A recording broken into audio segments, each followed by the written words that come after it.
Welcome to the Ultimate Horror Anthology, the podcast that prods the beast of bare-faced horror. Each episode we scour the jungles of darkest fiction to bring you back the biggest, scariest game we can find. I'm your ulcerated Uncle Jasper. And I'm your crenellated Cousin Kit. And we're your postmodern podcast hosts, locked in a debate that's more deathmatch than masterclass. Every episode we discuss a different horror story, examining it in depth, and explaining why it should be in the contents of the Ultimate Horror Anthology.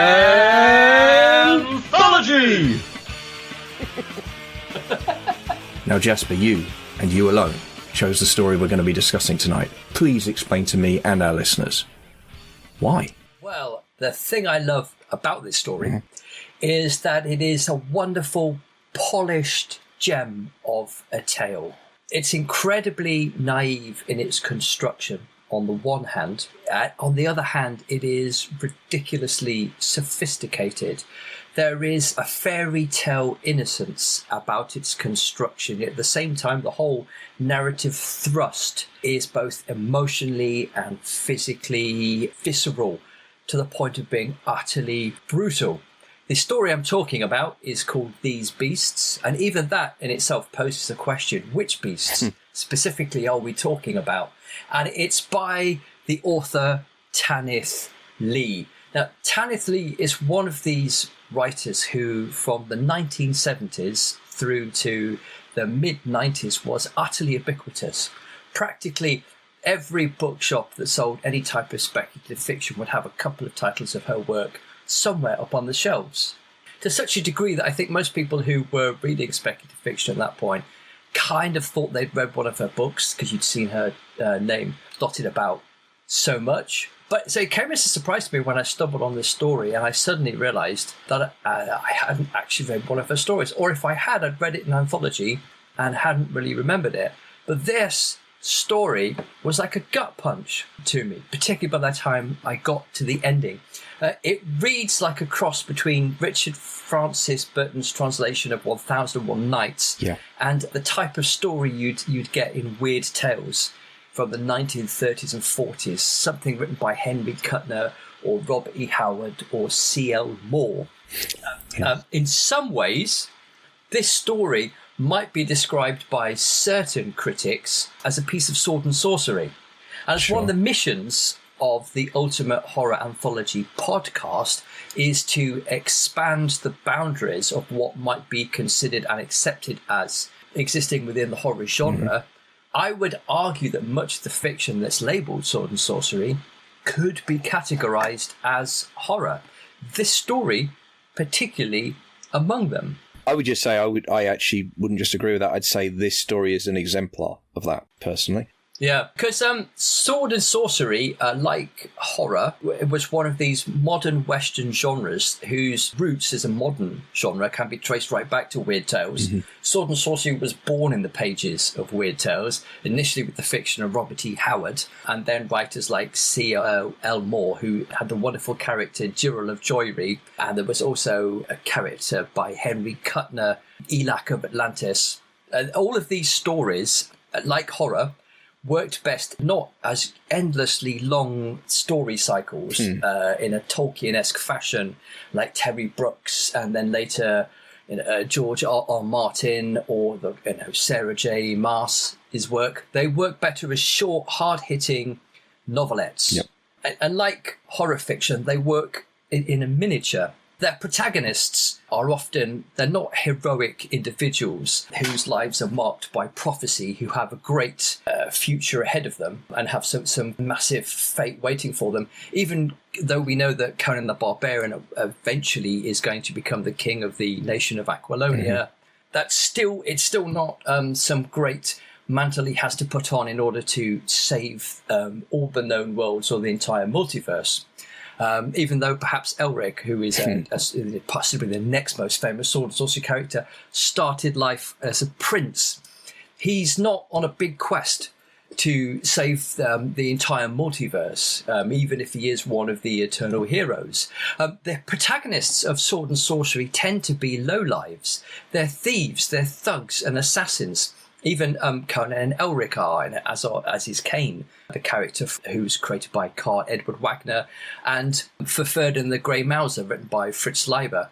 All these characters they're freebooters, they're pirates, they're the kind of characters you would see if they were in a contemporary 20th century setting in a hard-boiled crime story. All of these Sword and Sorcery stories feature the same pre-human races, ancient scrolls and forbidden manuscripts, and yawning great abysses of cosmic horror that you get in much weird fiction or much horror fiction. And invariably there has to be a fight, and that fight is with a monster.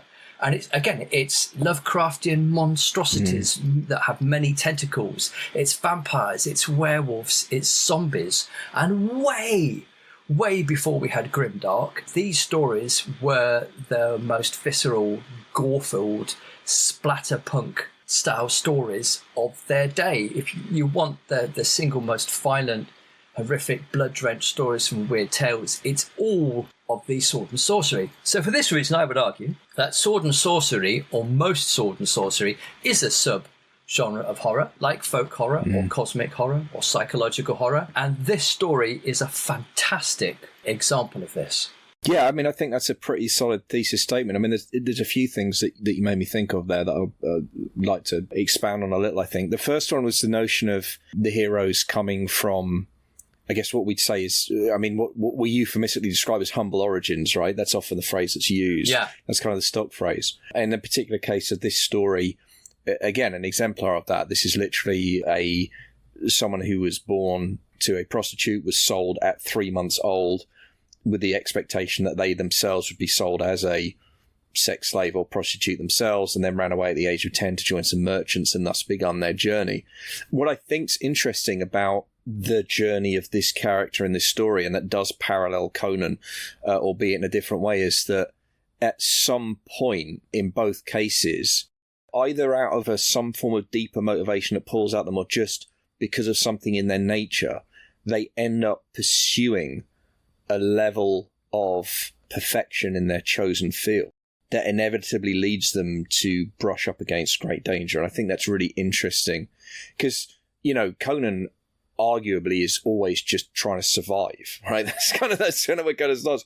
But he ends up kind of backing into this bigger and bigger role. And at a certain point, you have to feel like with that character and with the character in this story that I was going to say they embrace greatness. That's not quite right. But at some point, it's clear whether they realize or not that they have become in pursuit of greatness. That has become, they've moved beyond the realm of survival, and they're now moving into a different mode where they are knowingly or unknowingly, consciously, I guess, or unconsciously striving to become heroic in some way. Or just that they have great skills. Sure. Conan is absolutely huge. He's highly intelligent. Yep. He's very, very muscly. He's almost superhuman. The lead character in this, a character called Karem, is incredibly handsome, and he's a very, very skilled thief. And the skilled thief is a character you see time and again, a prince of thieves in a lot of Sword and Sorcery, but also in kind of a fictional horror. I mean, the fact that it starts with the 5-word sentence, he was a tomb robber. Yeah. It reminds you of stories like Henry Kuttner's The Graveyard Rats. Sure. It reminds you of H.P. Lovecraft's story about the grave. We're here in ancient tombs being robbed by morally questionable people. And we like them because they're very, very, very good at what they do. I mean, to throw in 2 more cultural references, the other one, of course, that immediately occurs to mind is The Mummy, which is, since the first Mummy stories were told somewhere around, the 1890s, early 1900s, they've become a staple of horror fiction throughout. And the other name that sprung to mind immediately when I read that sentence, which I think says a lot about the age I am and my positionality with this text, was Indiana Jones. Yes. Well, effectively, what is an archaeologist but a tomb? Right, exactly. Can we, before we move on to the story, can we talk a teeny little bit about the author Tanith Lee? Please. Just to kind of give you a little bit of background on her. She made her first sale, actually in the year in which I was born, in 1969, and she sold her first story to the legendary editor Herbert van Thal, Nice. who published her story Eustace in the 9th book of Pan Horror Stories. Again, a legendary line. He had a few pages to fill, and I think it was a publishing mistake. And he said, if you write me something in time by this thing, I'll put it in there. And she wrote the story Eustace.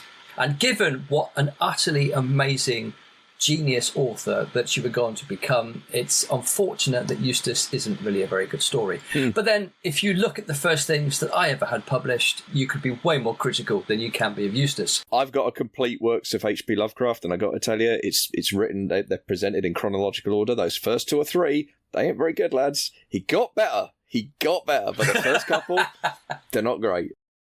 We all get better. Hopefully, yeah. Definitely Lee started from a very, very good place. She sold a few YA novels in the early part of the 70s, Right. including The Dragon Horde. And her big breakthrough comes when she sent out a manuscript to Donald A. Volheim.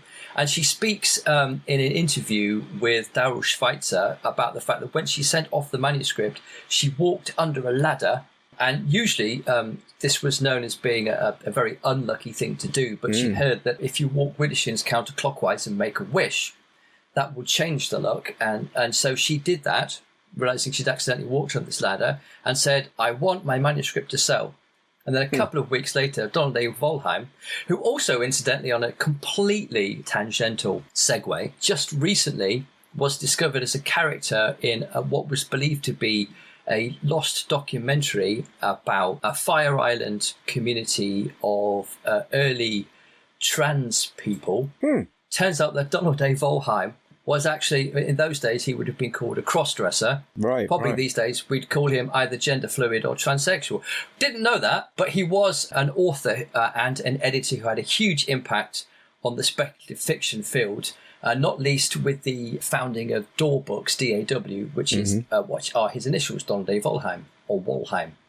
He published her novel, The Birthgrave. It was very successful, and then for the next 22 years, he published an inordinate number of books of hers. She wrote, during her lifetime, over 100 novels, and not just fantasy, sci-fi, and horror, but also crime, espionage, erotica, historical fiction, including, I think it's a trilogy about the French Revolution, which she was inspired by watching a film of the poet and playwright Buchner's play Danton's Death. Right. Chief among, and some of her fiction is utterly uncategorizable. She wrote books for really, really young children, and she wrote a series of books for what you'd call middle grade books called The Vampirates. Right. Amongst her most famous works are The Silver Metal Lover, the series of 4 novels starting with Deathmaster in the Flat Earth sequence. Right. Her best-known horror books would be the sequence of novels known as The Book of the Damned and the trilogy of novels known as The Blood Opera. Right. In addition to all this, she wrote 2 episodes of Blake's 7, which is a BBC TV sci-fi series from the 1970s, and 80s, I think, actually, which still has a big cult following. Yep. It was kind of like a spin-off of Doctor Who, or it was written by Terry Nation, created by him, and he was the guy who created the Daleks for Doctor Who. And unfortunately, in the mid-90s, publishing changed completely. Transgressive fiction was not as popular as it had been, and Lee's fiction is very, very transgressive. Genre fiction tended to want to be in very specific boxes and be of a very particular type, and her work defied genre boundaries, so she fell out of favour. And all of the a lot of the editors that she was working with also retired from the business, and the new generation of editors didn't like her work. It didn't sit well with what they wanted to do, and she found herself suddenly without publishers, even though she still had a demonstrable audience. And her books were still selling well. Nobody wanted to publish them, to such a degree that actually she had a cupboard in her house that she would fill up with novels. She was so prolific, she would keep writing novels, 2 or 3, 4 a year, but she didn't have anywhere to place them, so she put them in a cupboard. And it wasn't until the early noughties, with the rise of independent publishing and internet sales, that she found a market again. She found publishers who were willing to publish her work, and she could get a lot of her back catalogue back in print and also get her new books out to an audience. Sadly, just as she was riding another wave of popularity, she was diagnosed with breast cancer and died almost 9 years ago now at the age of far too young an age of 67, leaving behind her husband, John Cain. Right. So her work is marked generally, when people discuss it, by three main features. Two of these features are spoken about quite a lot and given a lot of attention, and one isn't, and I think that's very, very unfair. The two that are most spoken about, initially speaking, are her language. She had a very recognisable style, which is very rich and extremely poetic. It's highly sensuous. It's inspired by decadent writers like Aubrey Beardsley and feminist icons like Angela Carter. It has a Gothic sensibility, both in the literary sense of Gothic fiction of the late 19th century, as well as in the wider cultural sense that we would use that term today to mean music and culture. Her other main feature of her work is her ongoing concentration on sexual themes within her work. And not only was her language very, very sensuous, but a lot of the themes and her plots were highly sensuous and sexual, but they're sexual without being either exploitative in terms of like the sex scenes you might find in writers like Sean Hudson or Richard Lehman, or being outright erotic, as you might have with the more sex-positive writers that we get today. Sex is simply presented as a part of the human condition in all its messy and sometimes highly disturbing facets. And often the single most disturbing elements of her fiction, be it fantasy and certainly horror, often comes from the sexual content. It's highly transgressive and it's highly strange. These are the two features people usually talk about when they talk about Tanith Lee. The one thing that people don't talk about enough is the intensely visionary imagination that she displays in her work. I mean, I think she's every bit the equal of writers like Lovecraft and Clive Barker and Michael Moorcock, writers who just have this endlessly fertile imagination. In Tanith Lee's work, given how prolific she was, you are continually introduced, not just once, but several times during any short story and every few pages in every novel, to mind-bending ideas and innovative reimagining of existing tropes and specific genres. Her fiction is endlessly inventive, and it never grows tired or stale, and it never starts cannibalizing itself. And all of these features, I think, are perfectly embodied by these beasts. Yeah, I would agree with that. And I think it's very interesting what you had to say about her being uncategorizable and how for a long time, clearly that was, for want of a better word, I guess, part of her brand and part of her popularity. But then as fashions in publishing changed, it's really sad that tide moved. And I'm very glad, I'm very grateful she got a deserved second act with the rise of independent publishing, because clearly, I don't know how many times the industry has to learn this lesson that no one's an expert on what's coming next. Like, no one is. And there's always going to be someone that comes out and defies the rules, defies the conventions, isn't easy to pigeonhole, and they'll give you something that's so mind-bendingly brilliant that, everyone has to publish it anyway. So yeah, that's interesting. There's a couple of things that I gleaned about a biography that I wanted to pick up on. The first one was, so I read this story in the Mammoth Book of Nightmare Stories, which I think we linked to before, because it also contains the Viaduct. So those of you who remember episode 2 of the show, we covered that story. So if you want to read the Viaduct and these beasts, you pick up the Mammoth Book of Nightmare Stories, you'll get them both in there. And there's a little bit of biography about Tanith in there. And the first fact that blew my mind was she didn't learn to read until she was 8 years old because she was dyslexic, which is quite extraordinary. Yeah, her parents were professional dancers. Right. So they used to move around an awful lot as part of their job. So she went from school to school to school in formative years, and she was always the awkward, strange new kid that got picked on. So she didn't engage, and it wasn't until her dad decided to sit her down and teach her himself. And in those days, I don't think they really understood learning disabilities. I mean, even when you and I were at school, I don't think dyslexia was really understood, but certainly not in the 1950s. Sure. And it was her father teaching her to read. And her parents had a house full, very, very similar to like your parents, from what I understand. Sure. They had a house full of books, absolutely stuffed. So as soon as she learned to read, she was off and running, absolutely, adoring it. Yeah, and that's interesting. The other thing that I found fascinating was the relationship with her husband in conjunction with the writing, because she talked about this story specifically. In fact, it's credited as based on an idea by, or from an idea by, John Kane. Yeah. John actually told her the whole story. He would often give her... John is... their relationship is utterly fascinating. They met in 1987 when John was 19 and Tanith was in her 40s. Right. And they eyes met across a crowded room. They were both just about to leave. It's one of those book events, and they were a little bit bored and feeling out of place, and they were both about to go, and they were both heading towards the exit, and they saw each other. It was instant, like desire and love at first sight. John is like about 6'7". Tanith Lee's about 5'0", or was about 5'0". John's also incredibly handsome. He's an absolutely gorgeous man, and not that Tanith Lee wasn't an extremely attractive woman, but in Tanith's, it's like, go you. If you're gonna, it's not just a younger man; it's an utterly gorgeous, tall, dark, handsome younger man. And everybody said that this is ridiculous. This will never work, but it did. And John wasn't just incredibly good looking. He was also brilliantly talented. He's as an artist, and he's a writer in his own right. He didn't, whereas he takes a very, very, very long time to write. He has more ideas than he can use. Tanith, would write a novel in a couple of weekends. Right. So he would often give her ideas. They were collaborators in the same way that writers like David Eddings was a collaborator with his wife. There's another famous fantasy author I've completely forgotten, who eventually had to come out and say, yeah, my wife writes half these books with me.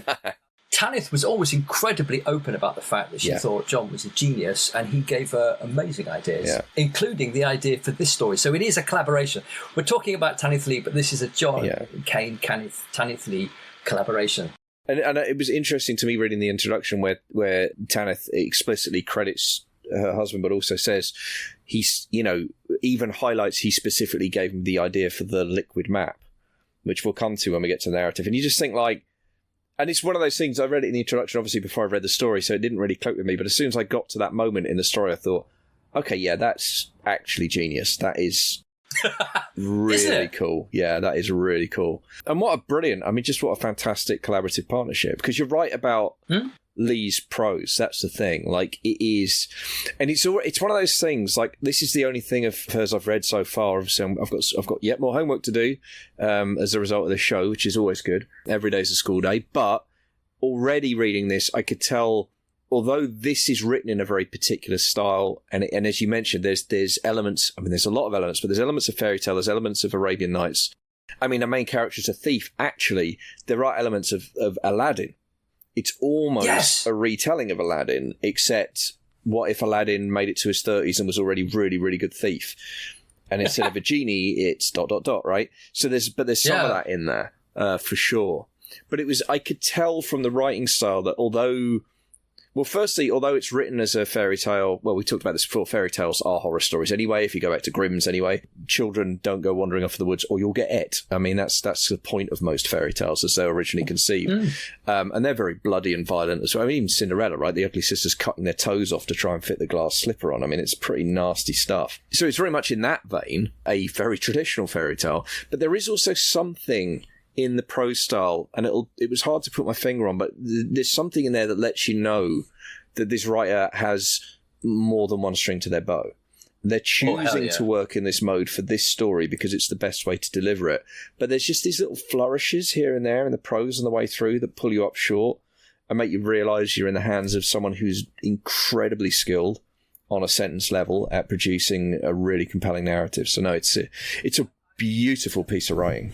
It is a beautiful piece. I've marked down so many little sentences, and they're just tiny little witty bon mots. Oh yeah, and the way the story is told as well, it's so compact. Oh God, it is like a fable or a fairy tale. So we cover in the first couple of paragraphs, we cover his life up to the age of 28 years of age. And I love the beginning. And it is very, it's like it's being told you round a campfire, almost though a bard has stood up in a banqueting hall or a large, Arabian tent that's been strewn with Moroccan furnishings and cushions and woven rugs. And he stands up, he was a tomb robber. Yeah. Well, when you were dead, you were dead. All came to it. The mighty in their gold and gems, the impoverished unknown, wrapped in rags, their legs broken to fit the grave. You go, this is aural storytelling. Yeah. No, it's right. It's so great. Grabs you from the first sentence. Yeah, and also she's got that, and this is what you're talking about with the bon mots.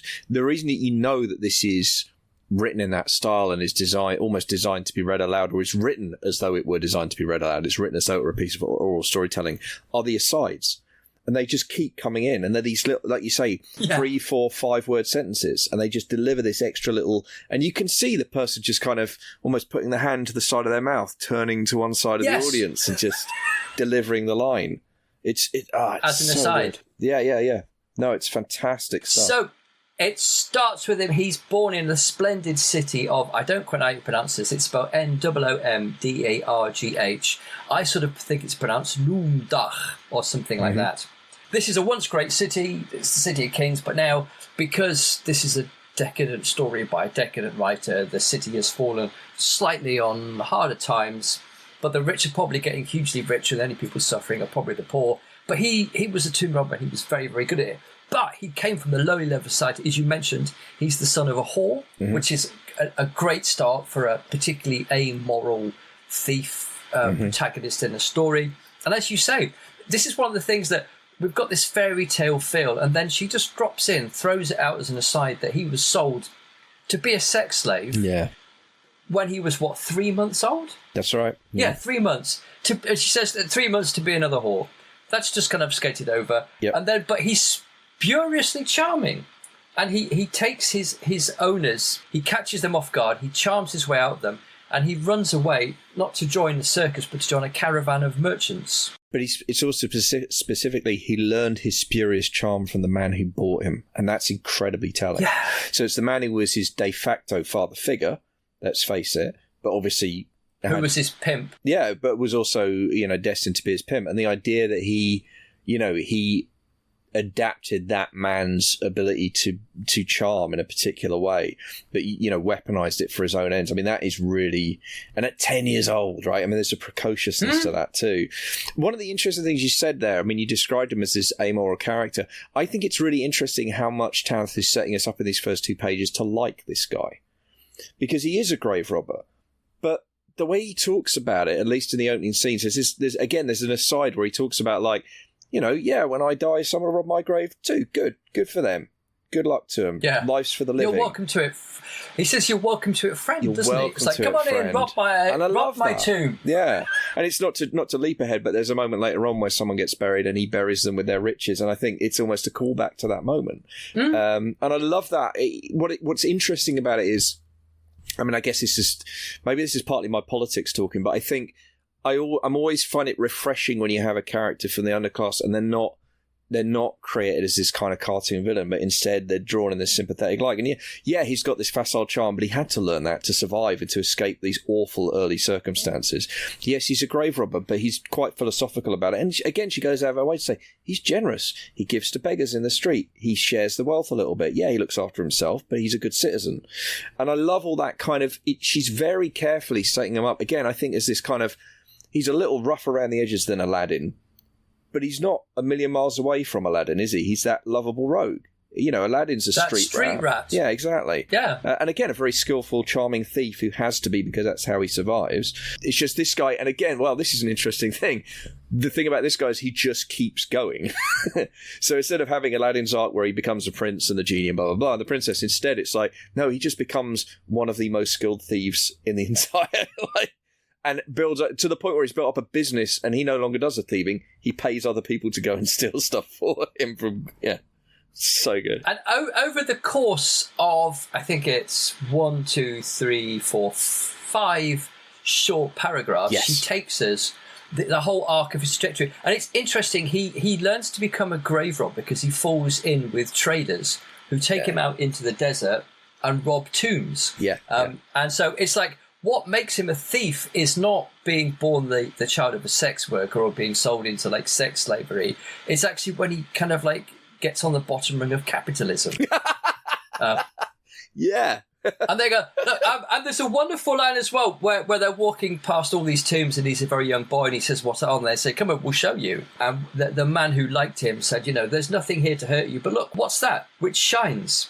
And then there's the first of the wonderful lines, which is, what shone was gold, contrary to so many proverbs. So great. So great. In this, and as you say, he becomes very good at this, and he ends up with a palace and two wives. He has a wife who's very rich but plain, and then a wife who's absolutely gorgeous. What a nice touch! What a nice touch! And you talked earlier about Tanith Lee's sensuality in writing, and for me, it comes out in that description. It's very matter of fact, and this is very like PG. Like there's no kind of, it's not, but nonetheless, your imagination does a lot of work at that point, and it's very clever. It's very canny because again, it's there's the plain but rich wife, and then the very beautiful one, and the idea of like, I mean, it tells you again, it's compact storytelling. It tells you so much in just a couple of sentences about this guy, about the society that he lives in, about the values of that society, and his own morality. I mean, you learn so much about him. And the morality of the society, because it says, in the city they spoke of him with respect. No one publicly remembered what he did. So it's like the bootleggers from the 1920s who make their huge fortunes. And then, the next generation, their sons are standing as presidential candidates. They are, the Great Gatsby. So this is another literary figure for would-be Gatsby. And it says, look ye Carême, a life from death. Right. Already we're playing with huge juxtapositions. Yeah. But also, like, the implication there is that we're about to get a life story. And that's correct. But again, we've spent, I reckon, 10, 15 minutes unpacking that. And that is the first 2.5 pages. So you want to talk about efficiency and storytelling. This thing is really, this is coming out all guns blazing. It's wonderful. What a great start. As we mentioned as well, interestingly, elements of fairy tale and also female authors. There are parallels with this and an earlier story we looked at, The White Lady's Grave, which again starts in that very same fairy tale fashion of that very broad sweep, which takes in a lot of information, and then slows right down to the second scene, which is where we kind of come into a close focus, and then we get action taking place kind of almost in real time, effectively. And that scene is great because it's the scene we're about to get to, and it is what they in the movie The Sting. This is the chapter called The Setup. Yep. Here we go. Yeah. If this was a musical, we'd have had Carême's whole life. Yep. In a giant great song. Yep. Got to steal a corpse or two, boys. Got to steal a corpse or two. Got to plunder a tomb or whatever, and then we get to he's sitting on his balcony, and one of his servants comes and says, "There's a guy who wants to speak with you, won't go away." And he says, "See him in. Bring me some fig wine and some cakes, and see if he amuses me." And this is a scene that reminds me of a story that is on my shortlist for a future season of this show, 1408 by Stephen King. And the reason I was reminded of that is because 1408 for me is probably still the best example I've ever read where at least half of the horror in the story, maybe more, comes from the setup. In 1408, it's a haunted hotel room, and the entire first half, maybe even first 2/3 of the narrative, is just the hotel manager trying to talk someone out of staying in the haunted room. And it's brilliant because it builds up an incredible sense of dread in the reader before he even gets, the threat is massive. Now, this isn't doing quite the same thing as that, and it's done in a much more efficient way, but it is the same scene, effectively. And what I love about it is the archetypes, again, that come in. It's the job that only this guy can do, because he is now, at this point, the most skilled tomb robber in the geographical location, in the area, in the kingdoms. It's Ocean's 11. Yes. I need this. You are the best. It's Ocean's 11, but it's also, I'm coming out of retirement for one more job, because it's too good to resist. So it's actually a classic heist in that sense, right? Yeah, wonderful stuff. And the setup's great, right? It's a, and I love it. He's a stranger. I can't remember. She doesn't use the word foreigner, but it's something similar to that. But anyway, it's like this stranger from another land, and it's just like, here we go. And what I love is that there's this lovely back and forth where the stranger's like, yeah, this is one of the big ones, and our protagonist starts reeling off. Oh yeah, it's that tomb, right? That they found that years ago, and there's nothing left there. Yeah, no, exactly. It's not that one. It's not that. What was it? Stonebeard's Palace. It's a wonderful name. Stonebeard's Palace. Nope, not that one. And also the thing about it's cursed, right? I mean, that's the other thing I love. Like, he knows enough. It's got a curse, right? Yeah, it's got a curse. So yeah, this is not high-tech security. This is not 40 different experts looked at it and said it's impregnable. This is cursed. You will die. Yeah, but you say that, but it is the sort of sorcery version of that, right? Yep, that's exactly what curses are. It's the same thing. So yeah, this is at this point. This is actually Ocean's 11. That's so cool. Yep. Yeah. And it's the way he says to him, but also Kerem is amused by this traveller who's so blunt and saying, I know what you do, I'm not going to be about the bush. And he's like, okay, well, I tell you what then, amuse me and I'll fill one of your hands with gold and then 2 times one of hands with silver. And he says, you'll give me more than that once I get to the end of my story. Yeah.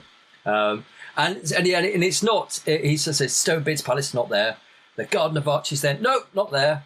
And he's like, well, what? I'll take a bit more wine, and you'll need a bit of wine for this because it's the tomb of the Black Dog. And here's the thing, right? This is the genius of the writing, because he says that, and it's all... I mean, that obviously, to us, the reader, that means absolutely nothing. We don't know any of these places. No. We've never heard of them. But we do know our protagonist already. We know him very well. So when he sits back quietly at that name, we know this is serious. We know, actually, at that point, both A, that he's going to take the job, and B, he probably shouldn't. It's really, really clever. It's all in his reaction. Yes. Yeah, and he's like, in spite of the sunset, he pales. He sits back, he closes his eyes, he opens them, he sits forwards. And he says, surely that's just a story. But listen to that. They're just 2, 3, 4 very short physical descriptions, very understated. But we, the reader, are now right on the edge of our seat. We are now like, shit, here we go. Wonderful. And then there's one of the moments that is very specific to Kane and Lee, because we've spoken about the different genre artifacts that they're playing with now. And he says, and so you've got proof of this. A lesser writer would bring out like a map or a scroll. Oh, yes. But no. He brings out, this traveller brings out a gleaming snake. And the snake coughs up an egg. And then... The traveller. That's the word he uses, traveller. Traveller, yeah. And it says, then the traveller spoke a word that fell like a raw hot drop of unseasonable rain. And the egg bursts apart, melts, and instead there's a tiny statue of a black dog rimmed with gold, which is like the exact replica of the tomb. And he recognises that's not just the tomb, but it's the god Anubis, who is kind of like an Anubis, the ancient god of... maybe it's Anubis, an ancient Egyptian god. And this is taking place in the mythical land of Khemeni, which is probably a stand-in for Egypt, in the same way that where Kerem finds himself is some sort of cod Arabian country. And he says, this is a copy of the image that guards the tomb. It's found in sand not 20 paces from the area. And even before he picks up to look at the charm, Kerem has to mutter like a charm, like a spell. So it's almost like, if this was a piece of high-tech equipment, he'd kind of know to kind of disable it in some way with an EMP beep, or something. So it's like, I must expect if I can even pick it up. And he gives the traveller way more gold and silver than he promised. Yeah. And they part at midnight. And then there's the wonderful end that scene ends with Kerem went prudently to sleep with his plain wife, Bisint, for in the morning he would be going away. It's the idea that because he's prudent, he's going to go and sleep with his plain rich wife because he's going to be going away.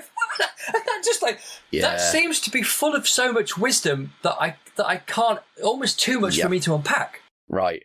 But what a character note too, about what does it tell you about this man and his kind of level of caution, but also the seriousness with which he's taken the task he's undertaken. But here's the other thing about this, and again, this is about world building. and this is something we haven't really talked about yet, but this is such a great example of the way that Lee is like just a fucking world-class world builder. Because when the story starts with Tomb Raider, you could go, I mean, like I say, my mind immediately went to Indiana Jones. It gradually becomes apparent through the story that we're not in a modern setting, and we're not in a Western setting, and these are woven in very naturally through details. But what this scene does, and again, this is us talking about, narrative having to have, in a short story, everything has to pull double duty. It has to be doing two things at once because you're trying to cram so much in. This scene both sets up an enormous sense of peril for this task. It also, though, tells us, the reader, in this universe, magic is real. Wherever we are now, magic is real. And part of that comes from obviously the snake and the egg and the words spoken and the egg and the statue. But this is, and this is the detail that creeped me the fuck out, the statue does not cast a shadow.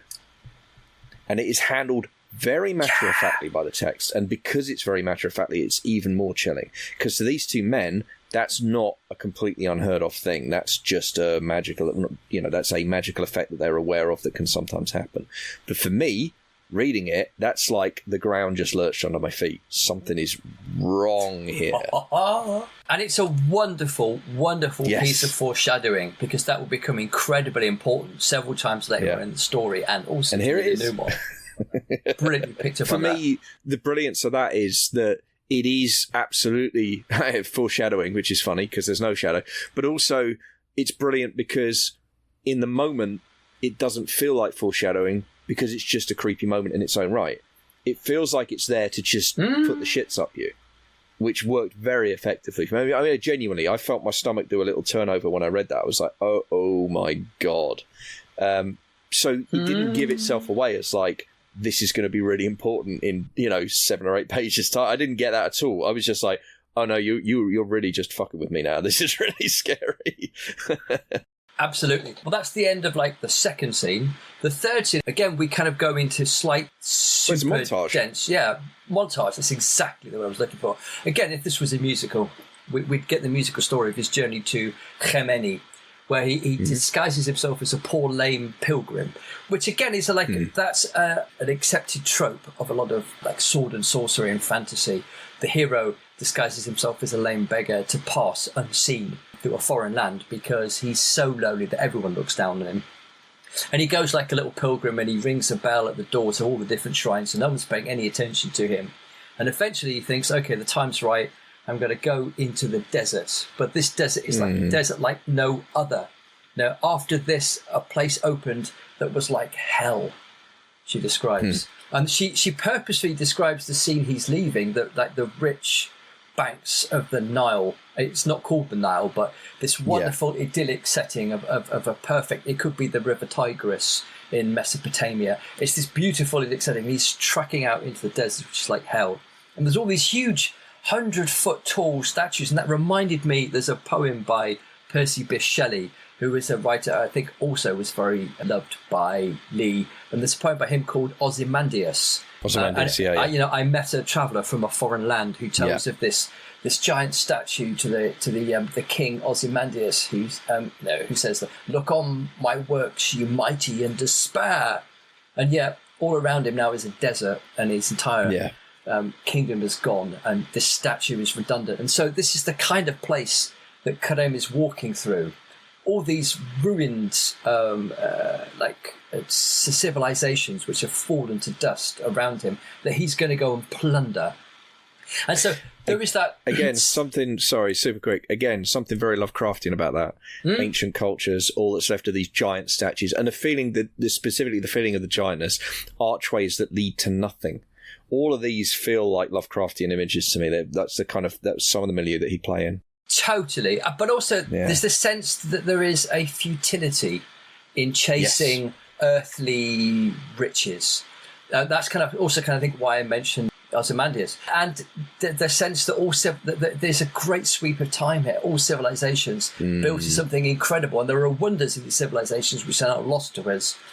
But because every civilization will eventually crumble to dust and be surrounded by desert. And again, this is we're talking about montage and speeded up time. And now we're looking at great eons of human civilization. distilled into stark images. He treks across this burning waste in the daytime. He sleeps under suns, and eventually he finds this cliff, and there's a marking on it which looks like the face of a dog. And then, because he's memorized all these, he's following a map. In this particular instance, maps are quite an ongoing image. This map is in his mind that takes him to this cliff. He then lifts up his foot, and it's his first leap of faith that he has to take. We're kind of like slowing down and focusing on an image now. This is a series of leaps of faiths and sacrifices he has to make in order to enter this tomb, because we're dealing with otherworldly creatures, so this is almost like a revelation in reverse. The tests as well, though, aren't they? Yes. It reminds me, I mean, this sequence specifically reminded me of The Last Crusade and the series of tests that Indy has to go through. There's the test of penitence, then the test of the name of God, and then finally the leap from the lion's mouth, right? And there's what I love is the line where he examines the cliff face, and I'm just going to look it up so I get it right. Kareem went to the cliff and stared hard and saw how the rock was. That is fucking brilliant. Yeah. Because then he sees that there are footholds there, and it reminds me of the optical illusion in Last Crusade, where he leaps on the lion's mouth, and then there's the painted floor that looks like... It's similar to that. The shape of the dog looks like it occurred naturally, but Karim knows better. And then he finds the footholds. And the way she describes it so elegantly, and then he gradually has to, I mean, this is like extreme climbing, right? Like, to get his way up this. Up a sheer rock face, finding invisible footholds. But also, what's about to take place in a series of tests and trials, as you said, it goes back to pre-Christian, I think it's pronounced chthonic, rites and mysteries, like the Eleusinian mystery, where you would go down into an underground lair, and you would go through a series of trials and tests of your faith, almost in order to kind of go through a death and a rebirth ceremony. Right. And these existed in prehistoric times, in pre-Christian. And a lot of people believe that in places like Glastonbury, the Tor at one point was publicly accessible, and people would go down into that and go through a mystery rite. And as far as we know, the last one that existed was in Eleusis. It was a rite of Demeter in classical Greece. And so Lee's tapping into this ancient, atavistic, primal rite of passage that Karem is having to go through, which starts with this leap of faith. I'll lift up my foot, and I know there should be a step here. And I'll keep climbing up a rock face where I can't see them. I just have to put my foot in the right place, knowing it's going to be there. And he gets to the top. And of course, he meets, like in every great trial, you have to meet several gatekeepers, whose job is to, because every revelation comes at a great cost, so you must be warned away. And the first thing he meets is, of course, an old hag. Yes, indeed. Yeah, and the old hag even says that... What I love about this as well is there's a moment here where our protagonist, it's almost like he's aware of the kind of story he's in. Because he kind of chuckles at one point. He's like, let me guess, they all died and you're a ghost. Here to warn me. And she's like, no, I did survive. But then you see the injuries that she got, and she displays them. And again, Lee's economy of the storytelling, that was actually when I realised that Lee was clearly a very talented horror writer indeed, as well as being able to write kind of fairy tale and fantasy and stuff, was because the way she describes the injuries leaves almost everything to your imagination. And it's all the more compelling for that. But it's it has horrific. all the more impact. He's taken off her right arm and her right breast, and she's scarred and wounded. And her job from here on is to sit there and show him. And he's going, okay, thanks, I've shown you. And so she's going, oh, well, I did warn you. You're doomed. All right, I'll go there. But she also tells him, like, the secret is that this is not the tomb of some king that's guarded by the dog. This is the dog's tomb itself. And that's the crucial bit of information, except we feel like maybe he already knew that. Because he's very kind of blasé about it. And again, we're back to the kind of, you talked about the trials, and that's absolutely right. And the leap of faith, that's absolutely right. This is also, however, again, we're back to that Ocean's 11 thing. Here's this impossible thing. But I've got the clever solution because I'm a clever thief, right? And it's really smart. And I love, this is another one of those moments where he's like, yes, I know you have to warn me. Don't worry, it's fine. I've got it covered. I've got it worked out. And at this point, of course, in the narrative, we know this man is a very accomplished thief. We don't know if he's really got the measure of the situation or not. So the first time through for the reader, it's a really interesting moment. He's certainly setting up as a kind of platonic hero, but we have no idea, right? Not at all. It's interesting as well. We're mentioning a lot of heist movies. It's also worth mentioning that Kerem as a character is very, very similar to characters that appear in a lot of Robert E. Howard's work. Conan will often blunder into the Tower of the Elephant is a good example. He decides he's going to rob this unrobbable tower for this incredible treasure. And he just blunders in there because he's a young barbarian that doesn't understand civilization. And he bumps into a master thief who spent a good year working out every single trap that's in this tower. Joint, yeah. And Conan just kind of follows him along. This we're never quite sure if the guy's bringing Conan along because he's kind of like fodder to feed to the monster at the end because he's a big barbarian. Or whether he thinks, oh shit, this guy's turned up and he's going to blow it all for me. I better just adapt to the last minute.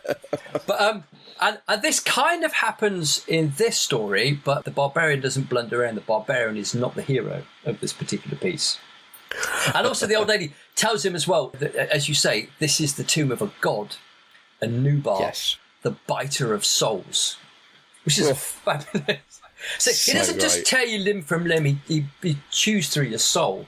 You know what I love about it? It's simultaneously a bit funny and really scary. That's what I love about it. Like, because like the thing about it is like, and obviously this was written before that, but meme culture around dogs now is massive, right? And the whole thing about like every dog is a good dog, like they just are. All dogs are good dogs. They're good boys. They have to be because that's what dogs are.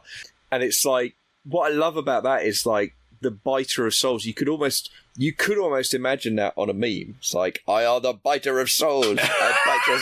You know what I mean? And it would be a tiny chihuahua, wouldn't it? Yeah, with like a ghost in its mouth. Well, I mean, Stephen King's dog is like Molly, the thing of evil, right? And you could almost imagine her kind of sobriquet being like, biter of souls. So I love that, but I mean, and also the image of the black dog, again, post this story being written, the black dog is now a phrase that a lot of people use to describe depression. Yeah, hugely. And it's, you know, it's become part of culture. And I'm fairly confident this story predates that. But the image, what I like about that is, although obviously Tanith cannot have been writing with that image in mind because the story predates that image becoming there. It almost feels like she anticipates it. This is 1995. It's published in the Magazine of Fantasy and Science Fiction. The phrase is attributed, and many things are attributed quite wrongly, to Winston Churchill. Well, Winston Churchill certainly referred to his depression as the black dog. But also, if I could just concentrate on the black dog as well, I'm just making connections. The black dog, as a character in pagan folklore, is often seen as a psychopomp. And psychopomps are characters that lead the freshly died, for want of a better word, newly dead souls from this life to the afterlife. Okay, so like Charon or... Yeah. Yes, and if you saw the black dog, then it means it's going to come back for you very, very soon. You've seen it a bit early, and it's going to guide your soul either to heaven or to hell. And they're actually quite comforting figures. But go even beyond that, because we're mixing that concept of the black dog with Anubis, who was the character who used to, in the Egyptian Book of the Dead, as it's called, is the character who used to meet the newly dead before they go into the afterlife. And he would reach into their chest, pull out their hearts, and then he would weigh it on a scale against a feather. And if it tipped the scales against the feather, he would pick them up and throw them to a monster called Maat, M-A-A-T, who was half crocodile, half hippopotamus, who lived kind of like in a little moat around the kind of place where he judged the dead souls. So we've got like the black dog of depression, we've got the psychopomp that takes you to, and we've also got the god that judges what's going to happen to you in the afterlife, the gatekeeper, effectively all in one fabulous syncretistic godhead. No, I mean that's and again it's that feeling of just that feeling that you're in the hands of a storyteller that understands all of that, you know, completely, and just knows they just have to name this that, you know, and call it a black dog, and that's it. That's all I need to do, and we the readers will carry all of that baggage, consciously or unconsciously, we'll carry it with us, and we won't know why, but we're suddenly even more nervous than we were before. Suddenly the sense of dread has taken a step change up, and nothing's really happened, except, again, like 1408, it's the setup. It's the warning. It's the person saying... Setup? Yeah, still set up, and here we are roughly at the halfway point of the story, I think, halfway point of the narrative. I think so. And then we get another little bit that lets us know that magic's happening, right? I mean, there's the thing about he put some kind of ointment or poultice on himself, which we don't really... That's part of preparing himself. So he's covered himself like in some sort of oil, like anointing himself from a file. Yeah. And then he calls, like he's got his team on hand. He calls to him. He blows on a pipe, but it's a pipe you can only hear, a bit like dogs can only hear at a certain frequency. You can only hear this frequency like 20, 30 miles away. That's really, It's the signal that his crew have been waiting for to come. And it's like another lovely little, like, highly imaginative. A lot of writers would base their entire story just on this one little MacGuffin. Yep. But this is like, there was one of these on every page, practically, that she's using. But again, what she's doing there is letting you know, again, magic is a part of this world. Mm-hmm. Magic is absolutely a part of this world. And it's not... Obviously, it has a certain cachet to it. He's a wealthy man. You get the sense this wasn't an easy thing for him to acquire necessarily, but they do exist. People are aware of them. They are part of the fabric of the society. Yeah, because she doesn't have shortwave radios or mobile phone technology, right, or satellite broadcasting, or any of the things. There's something far more wonderful and imaginative about taking out a small pipe and go, absolutely. And it sounds miles away and calls your posse to you. We've also got the Indiana Jones thing here, and again, I am going back specifically to Last Crusade, but it's a thing of like, once Indy's beaten the trap, the others can follow him through easily enough. Yes. Because the pathway is there, right? Mm-hmm. So, of course, now that he's beaten the cliff face, he can just throw a rope down to get the rest of his posse up, right? Yeah. So he goes to sleep, he waits for them, they all come, he hits the jingling hearts, he's got 20 men. And it's all a big mixed bunch. I mean, some are semi-aristocratic, probably fallen on the hard times. Others is pure out-and-out thugs. And some are career criminals, all in a big stew. Very interesting moment, that, because we're getting it from Karim's point of view, and it's interesting how it's his mind musing over some of these are near aristocracy. And the line, some are pure scum, I think is the actual line that is used. It's like, where do you come from, mate? Have you forgotten? It's really interesting. Like, and what I love about that is, again, you're getting the message that this guy has really become middle class, like upper middle class to the point where now he's unconsciously adapted those kind of prejudices. Or maybe not. I mean, if you want to do a charitable reading of it, maybe it's like he recognizes that these, those men are like, they have those qualities that are actually means that they are genuinely unpleasant human beings, not necessarily just that they come from rough origins, but that they have no capacity to develop beyond that. Anyway, it's an interesting It's moment. The weird juxtaposition, the language that she used. She describes them as pure, fresh scum. Okay, yeah, no, that's true. It's like, I mean, that is almost an oxymoron. It's a wonderful phrase. Yeah. The pure, fresh scum, on the one hand. On the other hand, maybe these are people who've only just entered this profession, in which he's an old hand. So they're it's their newbies. They're fresh meat. Yeah. Yeah. They've possibly yet to be tainted. Yeah, and one wonders if that would have been his own self-description of himself at that age, right? Yeah. All of that's interesting to speculate on, but it's a nice moment. And again, the language just jumped out at me. It's interesting too, as well, that of them all, he's the most intrepid, because he calls them all up, and they're riding strange beasts called cameloids, which is just like, what is a camelot? We know it's a dromedary of some sort, but she doesn't use the word dromedary. She calls them cameloids. It's just a word she's invented, but then doesn't bother to explain what this is. We just conjure that up in our own mind. So it's as you say, back to incredibly clever world building. Yeah, and he opens up a hole in the wall with like his magical rituals that he's worked out. Throws the rope down. He says to his men, "Right, which of you is the first to go down there?" And then there's that wonderful line, "No one thrilled at the chance." So then he goes, "A gold piece to the first of you." And this is the interesting thing, because you've got like near aristocrats, and they all got almost like he throws, "Here boy, here boy, here boy," throws, and then basically one goes, "Well, I'll go down if you're going to pay me." And they climb down, and he's like, "What do you see?" And they go, "Nothing. It's darkness. That's as it should be," he says, and it's very hot as well. I'm sorry to keep doing this, but that's, for me, that is the Raiders moment when Sala throws the torch down, and the snakes are there, and he says, it's very dangerous. You go first. It's kind of that. It genuinely is. It's that moment. Wonderful. But when they get down there are no bats, there's no rats, there's no vermin of any sort that you'd expect to find in this underground place. There's just loads and loads of bones. And that's kind of eerie. There's nothing even eating the bones. So how did these bones get down there? What happened to these people? Except we can have an inkling because we've met the hag, who was part of a party that tried to raid the tomb and all died. So these are former parties that haven't even got past the first cavern. And then he gets into this like large underground tomb and he pulls out this strange vial and he uncorks it and he pours out this strange silver liquid, and that forms itself into a liquid map. The liquid map that you mentioned. Fluid ran and formed a pattern. It was a map in liquid of the tomb. And it's like, whoa! That's that. And just as you're reeling from like, how clever is that? What an incredible economy of words you use to describe that. Suddenly, you hear this soft, low growl in an otherwise silent, utterly dark place.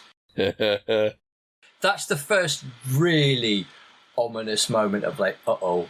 I love this moment so much because what I love is how he explains it to the men around him. Like, some of them start looking shifty and he's like, oh, come on, guys, you know what this is. Yeah. You know what it is. And they're like, it's just a glamour, right? It's just... You're meant to fear it. It's just magic. You're meant to fear it. It's supposed to make you run away. This is the whole point. Yeah. Come on, guys. You're brighter than that. And they were like, yeah, sure, okay, fine, cool. And then... Do you see that door? Said Karem. And who will go first? And then one of my favourite lines of the whole thing was when he says, who will go first through that door? That is the line, there was great rivalry as to who would not. Who would not? Yeah. No, that's really good. They're all taking as many steps backward as they possibly can. All rivals not to do something and not to prove themselves. Yep. And while they argued, something came rushing. Here we go.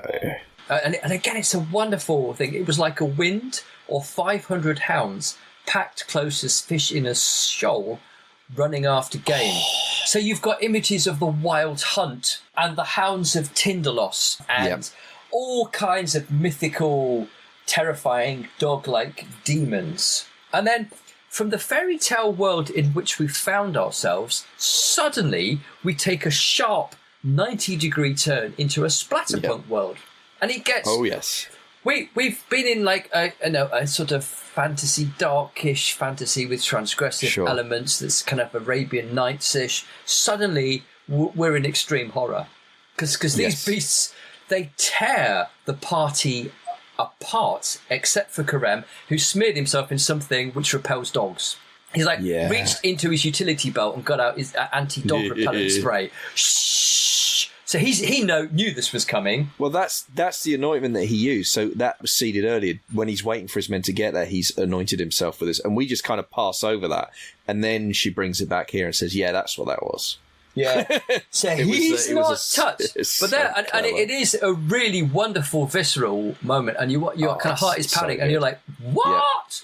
Because these things tear every single one of the party apart, and you're going, "Oh, they can shred them." Yeah, this is a horror story. If at any point up to this point I was thinking this is definitely a horror story, because that was like brutal, and you left nothing to my imagination.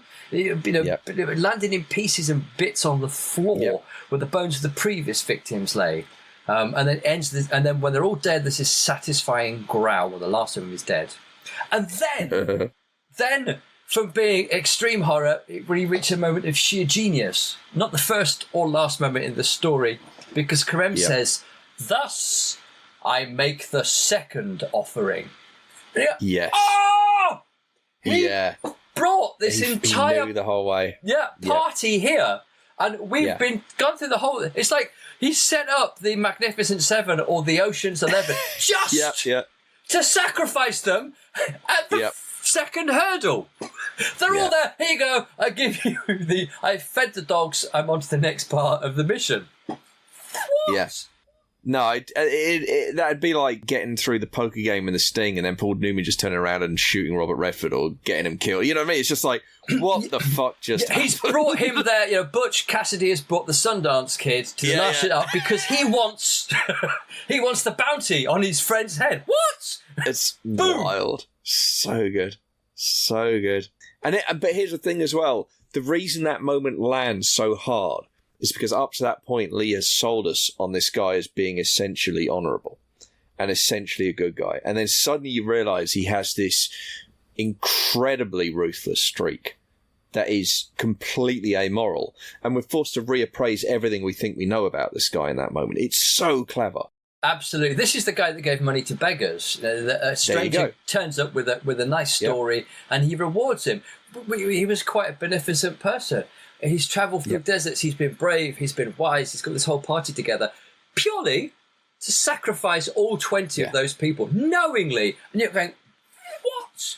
But crucially as well, we get the character note, and I can't remember if it falls here or a little later, it might be just a little later, but and again, Lee doesn't express this explicitly as being his motivation, but we learn that the reason kind of he took this job, it's at least as much about the reputation as it is about the treasure itself. It's at least as much about having been the guy who raided the god dog's tomb and survived. Yeah. There's a line about people respected him, but now they would fear him. When he gets home, I think there's a line about lords have beaten a step to his door and soon it will be kings. And again, going back to that narrative about the mob bosses and that whole thing about the next generation going legit, it's almost... And again, that's made explicit later, but it's sort of implicit there. It's that feeling of like, this is the ultimate golden ring, and he will do anything to seize it because it will give him something beyond even wealth. It will give him respectability. It will give him the power of the reputation. And that he is willing to sacrifice 20 people to. It will give him power. Second thought. And in the civilizations that we're looking at, and again, a key theme of sword and sorcery, but also a key theme of a lot of horror, is the corrupting nature of civilization and how corrupt civilizations are. That's why barbarians and lowlives and people who aren't actually part of traditional, respectable society are the heroes of this because they're outside. Yeah. We're looking at these people's moral code versus the code of the civilization. So at this point, Karem is actually accepting the moral code of the civilization that is about to grant him huge power by pulling off this intensely immoral and criminal act. Yeah. And he does so. He finds a little hole that's the size of a child, and he has to crawl into it. So it's like rebirthing in reverse. It's like crawling up a birth canal. It's very important that it's the size of a child, and he has to lie down on his side and go in head first. It's a reverse birth. He's going into that. The tombs are reverse wombs, but also again back to the whole chthonic, antediluvian, subterranean places of worship. They represent an Earth Mother. So he's going back into the womb to be reborn as this incredibly powerful character. So he has to go into this tiny little tomb, and inside, this is the moment where the hobbits find Smaug and his all of his riches. It's the moment where Aladdin finds the Cave of Wonders. Yeah, yeah. Except, unlike the Cave of Wonders, in this place you can take the treasure. And he does. But there's another wonderful touch, and it feeds in with the small door imagery. All the treasure is in miniature too. Yes. All of the gems are tiny. It's so all different types of canine. It's dogs and wolves and foxes and jackals, all the size of like apricot and peach pitstones. Another wonderful little touch, acorns and peach stones, and they're all dogs. And because he is a master thief, he's gone in. Everything he's dressed, almost like a master shoplifter, has been made in order to be filled with treasure. He's going to carry it out wearing it. But also, this is the point, he does a tiny little detail. He starts stopping up every single orifice in his body. Right. He puts things into his mouth and up his nostrils and in his ears and elsewhere, which shall be nameless. Take as you find. Meaning he's shoved something up his bottom. Right, What? So he's got into this tomb. Why at this point is he sticking things in his ear and his nose and his mouth and his bottom? Here's the interesting thing. When I read this the first time, I genuinely thought it was about, because there's a line immediately after that about he took a great deal, but he left more than he took. This room has more treasure in it than he can carry. So when I first read it, I genuinely thought the reason he was doing that was simply, I want to get as much out of here as I physically, humanly can, and I've literally run out of pocket space and there's still too much treasure. So it didn't bother me in the moment when I read it. I just thought, yeah, sure. Because he just literally wants to... every single one of these things is worth a life-changing amount of money. So, of course, he's going to... And I did wonder, part of me was like, when he describes finally putting one in his mouth as the kind of the last thing he does, I was like, is he going to choke on it? Is that going to be like the moral of the thing? Is it going to be one of those... You know what I mean? Like, because you can almost see that as a kind of metaphor for greed or whatever.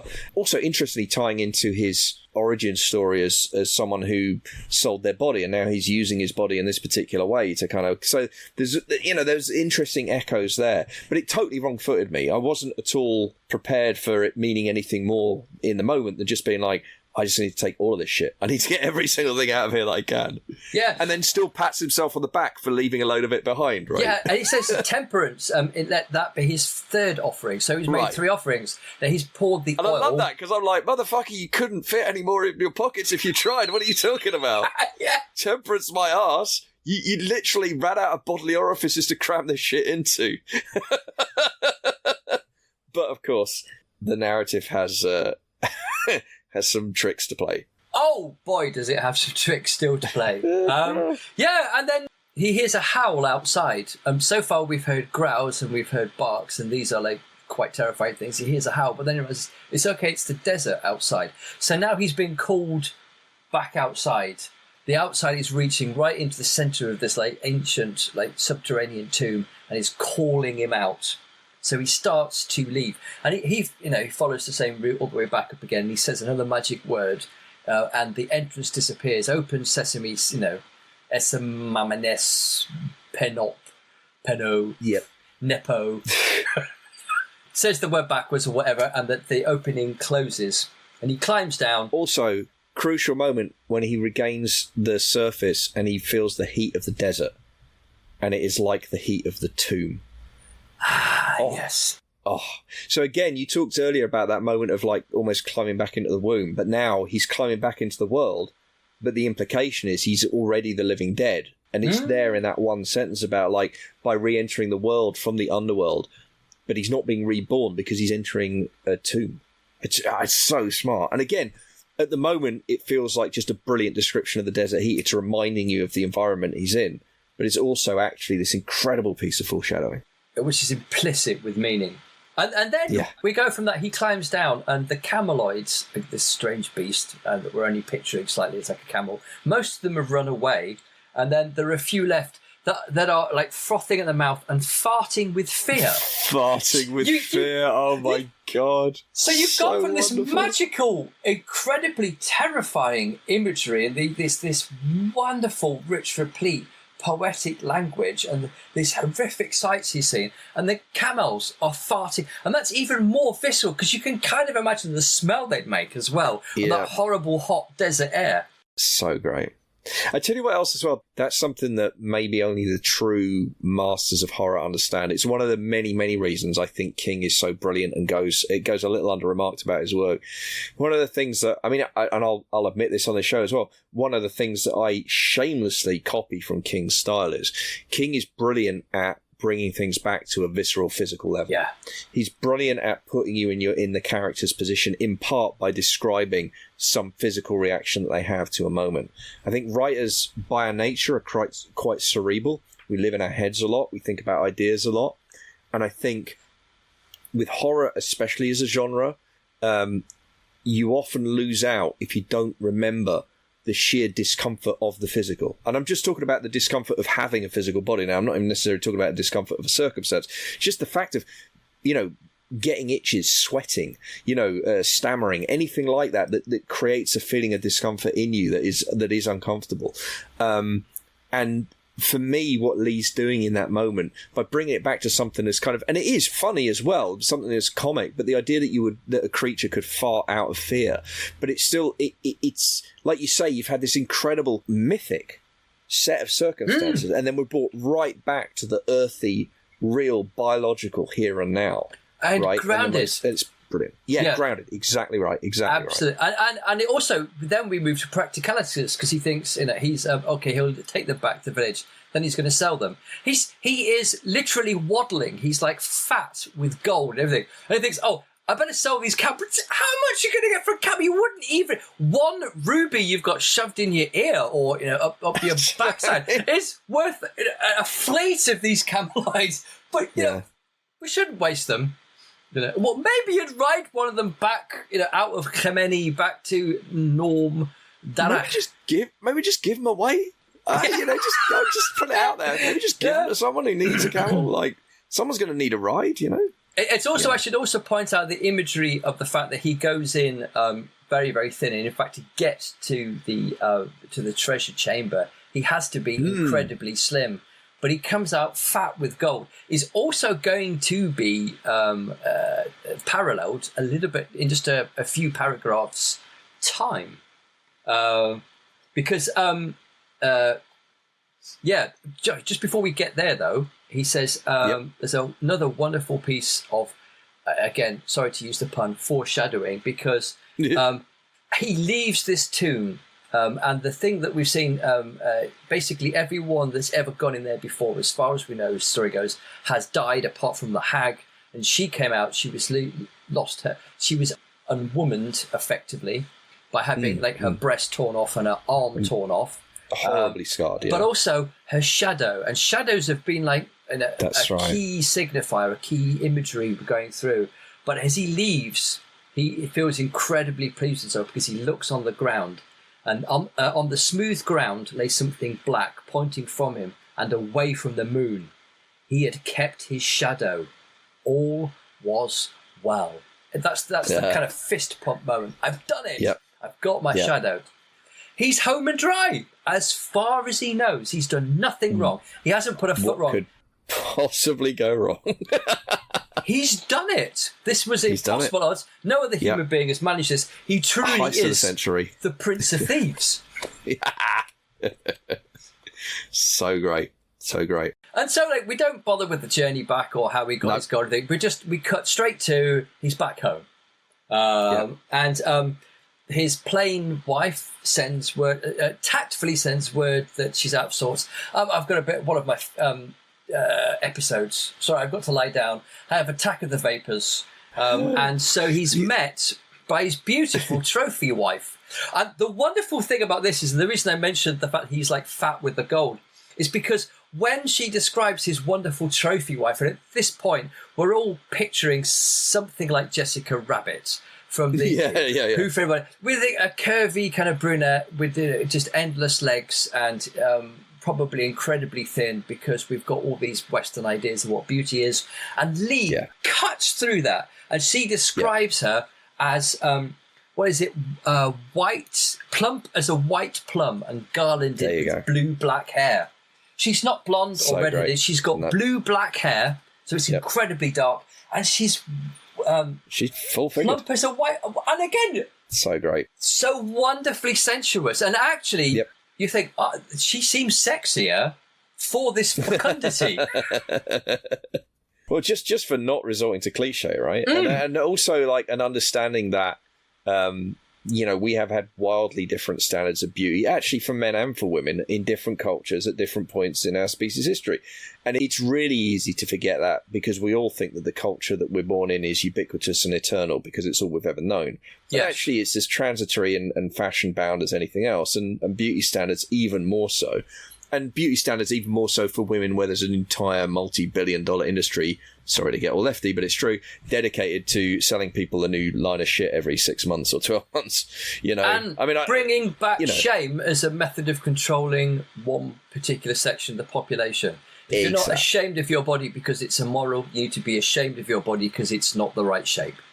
Because it's, because legs are out and boobs are in, what the fuck? So it is. It's really cool. And it's really cool to have that moment. And again, because Lee describes this character as sexy and as sensual, we, the reader, just kind of project into that naturally. We just lean into it. Just go, yeah, sure, great. And it's really good. there's a lot of sexuality and there's a lot of sex in Lee's work, and she's often quite graphic about it. But I love the description here where she doesn't. Again, we've had some really graphic moments in this story, and then, she greets him in the garden, and all she says is much joy he had of her under the roses and lemon trees, while bees buzzed and the honeyed sun slowly set into the uncomplicated pink desert of Noondar. And it's like, you know what they're up to. And it's this wonderful, sensuous, incredibly primal imagery, birds and bees twittering and buzzing. Yep. It's almost Disney-like, except that they're humping like mad in that garden. They're like rabbits, yeah. Yep. But that's great as well, because it throws it over to you, the reader, and your imagination. Says, here you go, you know exactly what's going on here. Paint your own picture, and that's great. It's really smart. And then he doesn't tell them anything about this because it's none of their business. And almost you get the feeling perhaps he's protecting them, not just from what he's done and the knowledge of it, but also from what sort of person he is and what he had to do in order to do this. It's like none of your business. His life is very compartmentalized. What happens in Kameni stays in Kameni. There is something else I want to pick up on, though, because it is the sentence about the plain wife, which was apparently throwaway line about how, she, I can't remember the word that was used, but effectively it's almost it's considered to be a display of politeness, right? That she, and the implication is that she's feigning. Tactfully sent word. There you go. And the whole idea is like, I think we're meant to think that she's like, oh, he's going to want to celebrate by banging the trophy wife, so I'll say I've got a headache anyway, and that will save everyone's blushes. But actually, it looks like maybe that's not the case, because then as we get through this next bit, we discover, no, actually, she's ill. She might even be dying. And it puts a different spin on that, because then when you think about that phrase, you think, so was that our protagonist's perspective? And was he actually being sarcastic when he said that? Did he know already? You know what I mean? Like, there's this weird thing of like, again, it's undercutting a little the morality of this man. We've been sold on him as this kind of, diamond in the rough type Aladdin. And now it's like there's an altogether more amoral, ruthless side to it, maybe, to him. Because he's very matter of fact about, she might have the good grace to die and then I'll get all the money. Because this is what Lee is not making explicit, but is making implicit, is the transactional nature of every single one of Karem's relationships. Whether it's his rich, plain wife, his full-bodied trophy wife, all of them are there for a particular reason. And this is what happens at a super rich level. Yeah. Effectively. And it's also interesting as well, the gifts that he gives them, and he comes giving them both gifts. So he has like sapphires and a rope of pearls, because they're like the blue eyes and the white teeth of Zulmia, his trophy wife. And then Besint is given like a rope, even the word rope, not a necklace, a rope of topaz, which is like an off-coloured yellowish ochre stone, and because they match her teeth.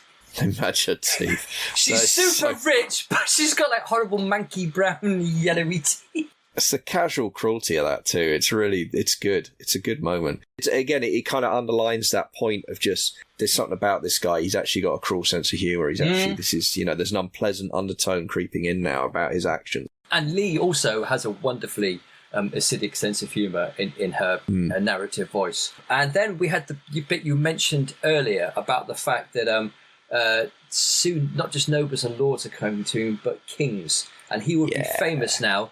He would be feared as well as praised. There it is. There it is. And that, at the end of this thing about the transactional nature of his closest relationships, this is the whole reason he did this. He wanted power, and so he's got absolutely everything. And surely this is the point at which the story ends. Our hero is an absolute bastard, and he's won. Yeah, and there's also, don't you think there's that thing about, like, you've realised that at a certain point, his pursuit of wealth that was completely understandable when he was coming from nothing and it was a matter of survival, and then it was a matter of comfort, which he felt he deserved and had earned, and all of that's reasonable. But he's clearly reached a point now where it's gone beyond that. And for me, the line is, that is the telling line when he says he would be feared as well as respected. Not, and that is like, who wants that? Why is that something you're reaching for? That inherently, that's not a healthy thing to reach for. Do you know what I mean? And it's like, okay, this is not good. It's kind of a meditation on the accruing of riches. There comes a point at which you get so much wealth that not even you or your children's children could spend it all if you did nothing but spend every single day. It becomes meaningless. Then that quest that took you to that point continues. There's a strange, empty, hollow hunger in you that means you want more. So then you don't just want wealth, you want everything that wealth can bring you, most especially power, and to be feared, and the power to take things away from other people so that what you have has more meaning because you can take things away. Yeah. And you've reached the point where everything you have has lost its meaning, so the only meaning you have left is to inflict yourself upon other human beings by being feared and It also reminds me of another story that we covered earlier in this series, Fair Extension. Although there are other things going under the hood of that one. One of the things that story I think is about is that is when the meeting of material needs goes beyond comfort, and it becomes both about. I mean, in that story, it becomes both about that bottomless hunger that you're talking about, but it also, in that case, it becomes about the bottomless hunger and the need to see others suffer as you rise. And obviously, in Fair Extension, that's kind of bang on. That's kind of is the theme of the story, right? Yeah. But it's interesting that we're seeing some of those threads happening here now as this story. By the way, we're only, 2 pages away from the conclusion now? Because I remember getting to this point, reading it through and being like, you do not have enough word count to land this.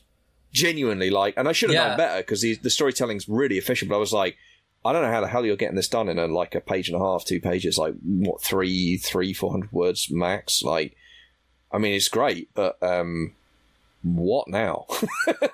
We get a slight King and I moment. It's that famous scene in The King and I where Anna goes to see the King of Siam and he's puzzling over a problem, but he can't consult a foreigner and he definitely can't consult a woman. So she pretends that she's worked out what he's going to do and advises him by saying, I bet your majesty is going to do this. And he was like, yes! Right. Exactly. And so Zulmia comes to her husband modestly and pretends that he's the incredibly clever one who's got her pregnant. And of course it's going to be a boy, because what else would issue from your loins? Not my loins. Yeah. And the kind of, the 9 months I got to carry this child. Right. It's your loins. What else would issue? Of course. And this puts him in a great mood. Yeah. Because now he's got someone to pass on all these riches to. Now he is building a legacy. And now maybe he's going to get up the grave robbing business, and just as they get out, they pull me back in again. This is his Michael Corleone moment. Yeah. And there's also a lovely telling line where he says he'd never knowingly replicated himself. Yes. And that's great, because it's just this little thing. It could just be an aside. It could just be one of those jokey moments, but there's part of you that reads that, or part of me that read that, and I was like, so... And you think, because then you think, well, hang on, how long has he been married to these 2 women? And presumably he's been sleeping with both of them. Neither of them fell pregnant before. Why? Why now? Yeah.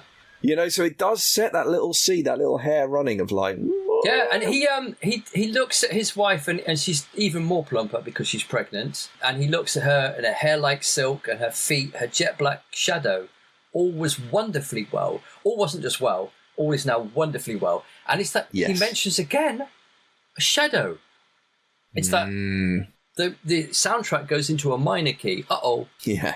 Yep. And then, just if things couldn't get any better, his rich wife has the good common sense and decency to drop dead and leave him all her riches. Yep. And because he's really nice, he decides he'll bury her with the topazes that he stole for her. That's so great. Yeah. Such a great touch. Paying it forward, to the next generation of tomb robbers. You got to respect that. Yeah, and so I think it's like, even Besint was helpful, often ailing and keeping to her rooms, while his wife is pregnant, and then eventually she dies. And then we skip ahead another 9 months.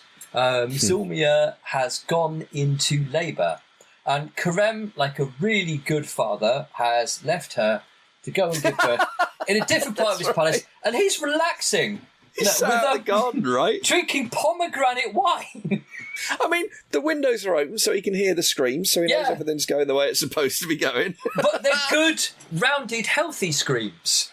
Yeah, exactly. So it's going well.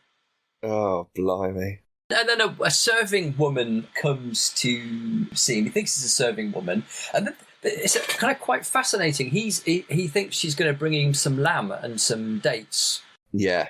because this is like celebrating, well done you, your wife's gone through all this labour, you've had a son, how clever you are, here's your reward. And he pours a bit of wine on the ground.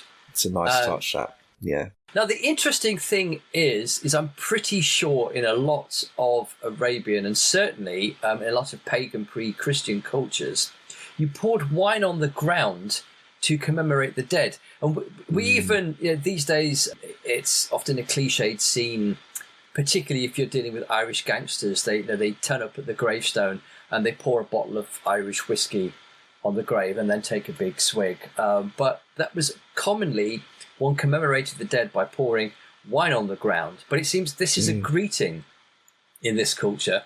Or is it?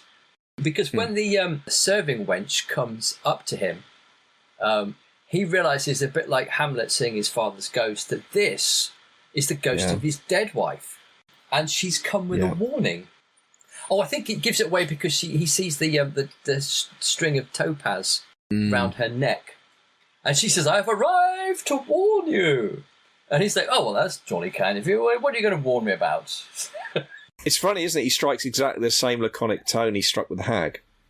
Exactly the same, yeah. And the Traveller. Yes. It's almost, you almost imagine him doing it like in a British accent. Oh, right, how jolly kind of chap. They always come in threes as well, don't they? Have you noticed that? Yeah. And this is it, the third and final warning. And she says to him, and again, this is a wonderful line, "What did you bring back from the tomb of the black dog?" Ah, so great. And even though she's a ghost and she's his ex-wife, and one knows that, whenever your wife asks you like a key question, it's like there's that Admiral Akbar moment of, "Oh, for crap! Do not lie." Do not lie. No matter how bad it is, things are going to be worse if you lie. Yeah. Admit it there and then, and things will not be as bad. But he ignores that advice that every married man should know and should act on. Well, and also, like, in this culture, it's a particular tradition, also, don't lie to ghosts. Like, yes! It says it in the text, like, don't lie to ghosts. It's not just his it's wife. Like, it's a double whammy. It's a ghost. Do not lie. Do not lie to the ghost wife. Ever. Yeah, dude. And because she's a ghost, so she can see everything, and because she's his wife, so you can see through him, she says, no, what else? Stupid Kadem. Yeah. Previous up to this point, nobody has ever upbraided him or denigrated him at all. She calls him stupid Karim. And he says nothing. And she says, her? And he says, just myself, that's all I brought back from this tomb. And she again says to him, stupid Karim. And then she disappears. I tried. And it's like, what was all that about? What the fuck was that? Yeah. What does she mean? Like, you're kind of like, what? Why does his wife turn up? Just, it's like, is it a Thanatos, like, Eros thing, birth and death? His son's coming into the world and his wife turns up.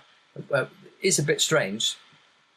And then there's that wonderful piece of description. There's this screen and there's a curtain that's over the window so we just have to see the nasty business of them giving birth. And suddenly it turns bright red. Yeah, I love that. Such a horror movie moment. Just the striking imagery. And I was immediately, when I read that, I was immediately transported back to seeing, like, The Shining at too young an age and the moment when the blood erupts out the fountains. Like, it just, bam, I'm back in that moment. Brilliant. Yeah, Sylmia's windows, which were hung with crystal clear cloth, turned suddenly violently red. It's those two adverbs. There you go. Suddenly, violently red. And I know we should avoid adverbs like the play. And you should never have more than one in a sentence. But those two are put in that sentence. A sentence is this good. Yeah, exactly. It's like, this is the thing about, I mean, I know we've kind of riffed on this before, but it is worth repeating at this moment because here's a brilliant worked example. They are called writing rules. They're actually guidelines. And you don't learn them because you never break them. You learn them because you understand that usually to break them is a bad idea. And if you are breaking them, know that you're breaking them and know why. And this is a great example of someone who knows exactly why they're breaking those rules, because if they do, they are going to fuck your shit up with this perfect image that is going to come out of left field. You're not going to have time to process or think about it. The thing turns red and it's obviously blood and you are freaked. And we know it's blood because there's there's a tiny little sentence, more, comma, they appeared wet, full stop. And then you go, oh my God, I know what that is. Yeah. There it is. There it is. I know what that, and again, it's almost like a jump scare because you put it all together. At first, you're slightly confused. They've gone red. They're turning. Oh my god! That genuinely shocks you. It's a brilliant technique. It's a fabulous piece of writing that does make you start. And what delivers the impact is the economy of it. Yeah. And to deliver with that economy, you do need those two. You need that moment with those two descriptive words back to back because it gives it that impact. It punches it through. It's super, super smart writing. And then a physician just flies out the window and lands at his feet, and he kind of gets up and walks over. I say, my man, was it a boy or a girl? Breaks both his legs on the landing. That's so great. Yeah, and that's what. Yes, he can't land, but he pays him no heed because he's a professional. Yeah. And he's soaked in blood himself. And what Karim asked him was, did they have a boy or a girl? That's what. Not what exactly is happening in that room. Why is everybody screaming? Why is the entire room filled with blood? Why did you just fling yourself out the window and break your legs? No. Was it a boy or a girl? My wife apparently exploded. Yeah. Yeah.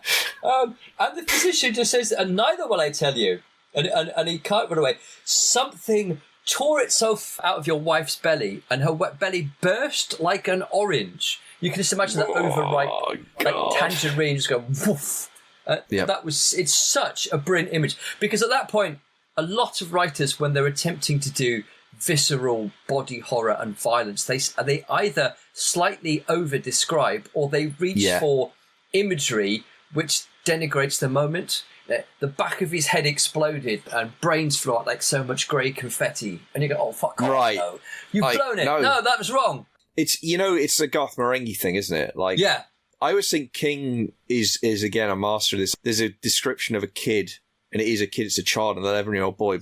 Spoilers, I guess, for Needful Things. But an 11-year-old boy commits suicide with a shotgun to the head, and I remember because his younger brother, his 8-year-old, sees it, and he's describing it to the sheriff, and he says it was like a big ball of snot that came out the back of his head and hit the wall. And I read that description for the first time at the age of 15, and it haunts me. Because it's an 8-year-old's description, and it's the simplicity of it. And it's an 8-year-old trying to make sense of something that no 8-year-old should ever have to try and make sense of. So they just put it in a language that they understand, and it's so visceral and immediate and actually kind of understated.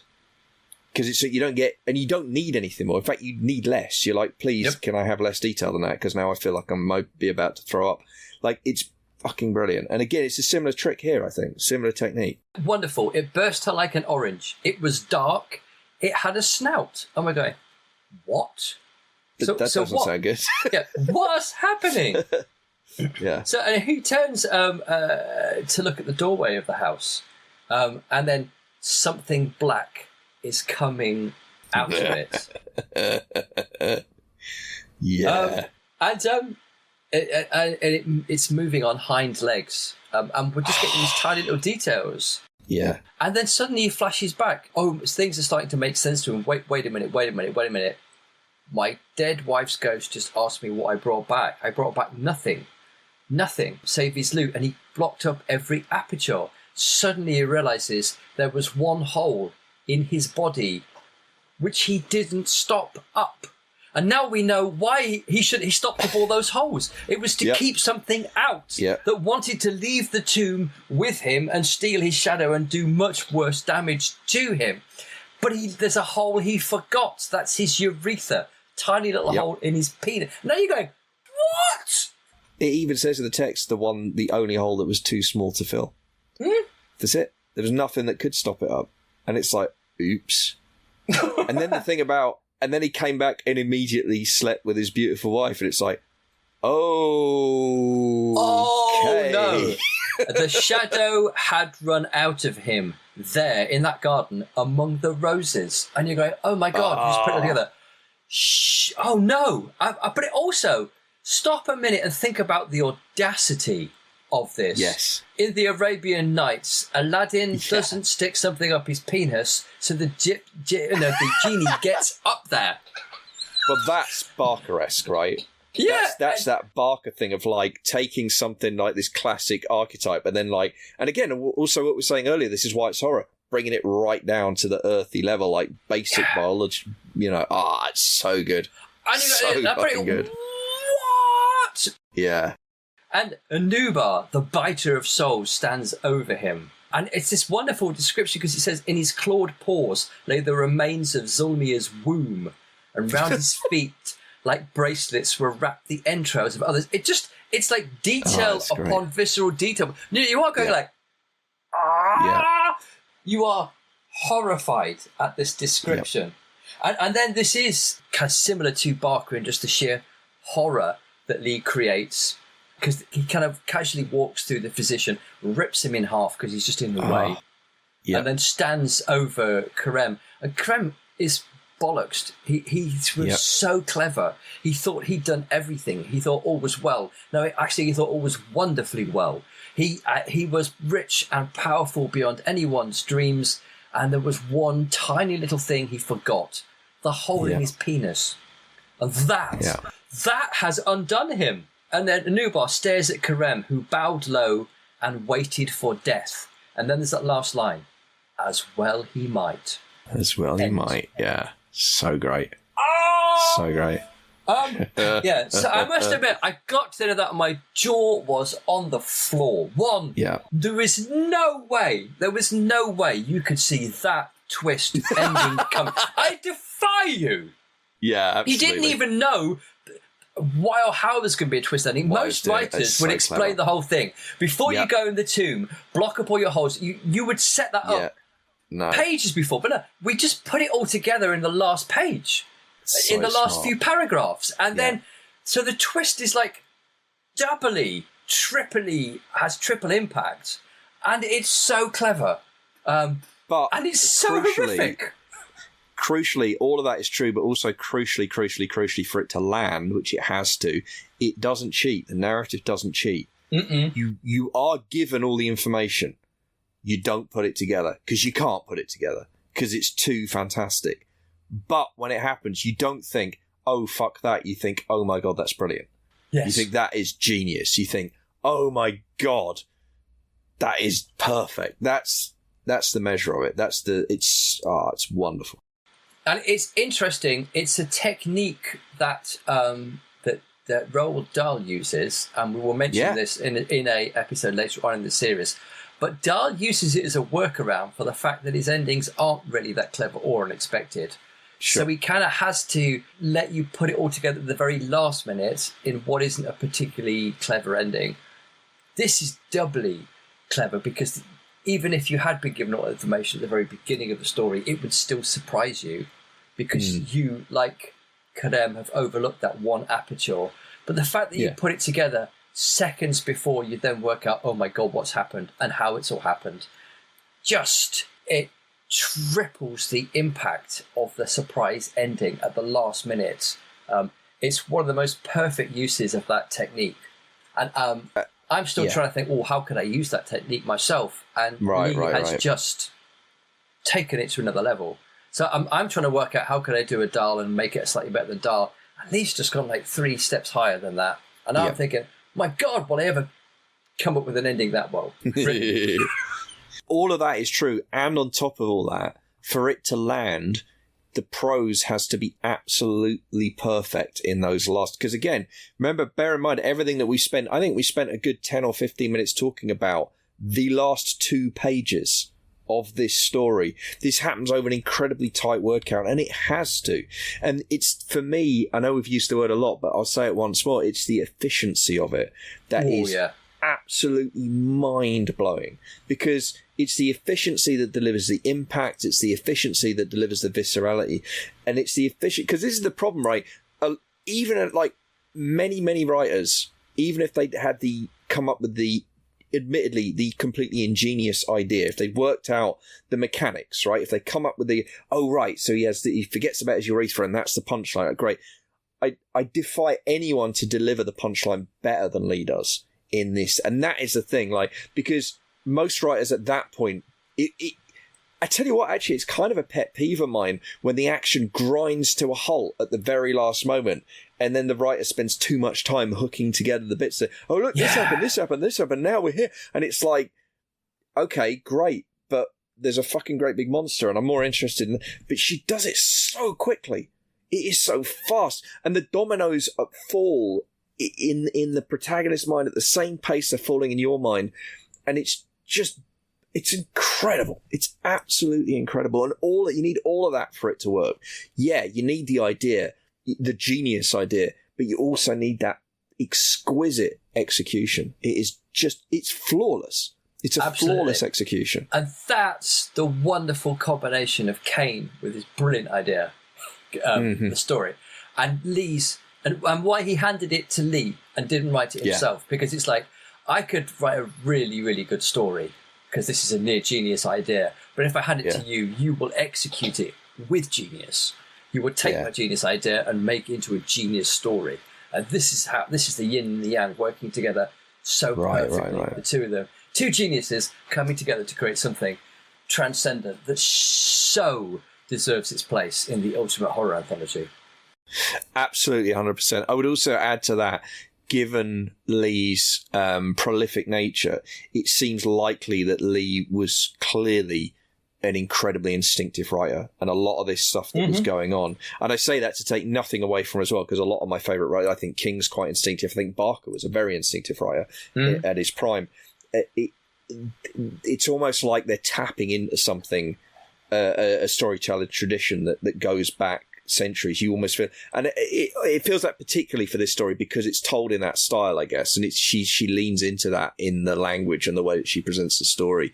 But it is that wonderful feeling of feeling simultaneously like you've been connected to a folk story that could be 1,000, 2,000, even 4,000 years old, and you're connected to this incredible tradition of storytelling, and you've just had something completely new.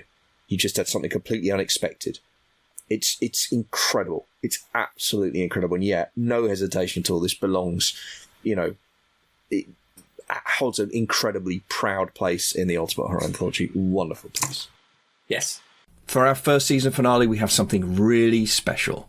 Starting next season, we'll be inviting guests onto the show to recommend the stories they want to see in the Ultimate Horror Anthology. We're trialling this with our final 2 episodes when Rob Shearman joins us to discuss his story, The 16th Step, and Roald Dahl's classic, Piggy. In another season first, these episodes were recorded live in front of an audience at 2024's Edgelit Festival. So, if Uncle Jasper doesn't coat my cornflakes with creosote, and if Cousin Kit doesn't fill my bowl to the brim with breakfast serial killers, we'll see you next time. See you then. Thanks for listening to the Ultimate Horror Anthology. If you've enjoyed the show, please like and subscribe wherever you listen. If you had a really good time, please also leave a review, as that will really help more listeners find the show. You can also email us, ultimatehorroranthology@gmail.com, and follow us on Twitter @UHA Pod. If you'd like to support the show financially in return for early access to future episodes, exclusive content, and more, please visit patreon.com/Ultimate Horror Anthology.